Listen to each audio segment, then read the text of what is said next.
मौर्यकालीन गुप्तचर व्यवस्था की अगर हम बात करें तो उस समय गुप्तचरों को गूढ़ पुरुष कहा जाता था और गुप्तचरों का जो प्रमुख होता उसे सर्प महामात्य कहा जाता था।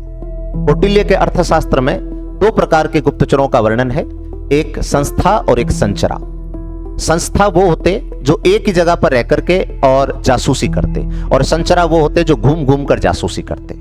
संस्था के अंतर्गत 5 प्रकार के जासूस आते और संचरा के अंतर्गत 4 प्रकार के जासूस आते।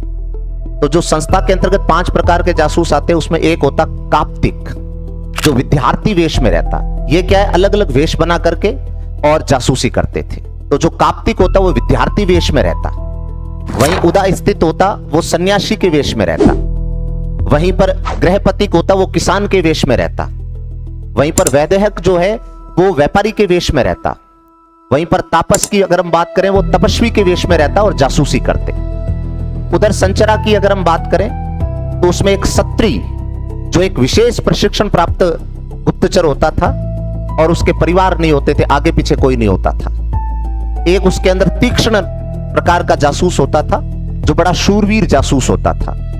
एक रशद नाम का जासूस होता था, वो बड़े क्रूर प्रवृत्ति का होता कि अगर उसे लगता कि उसका भेद खुल जाएगा तो सामने वाले को मार भी सकता था। और एक पारी व्राजी का एक गुप्तचर व्यवस्था थी, उस पर अमूमन वैश्याओं की नियुक्ति होती थी और वो भिक्षुणी वेश बना करके और जासूसी करती थी।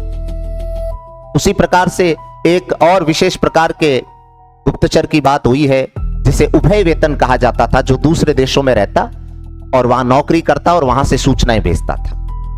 अर्थशास्त्र में पुलिस को रक्षण कहा गया है। तो इस प्रकार से गुप्तचर व्यवस्था मौर्यकालीन जो थी बड़ी समृद्ध थी।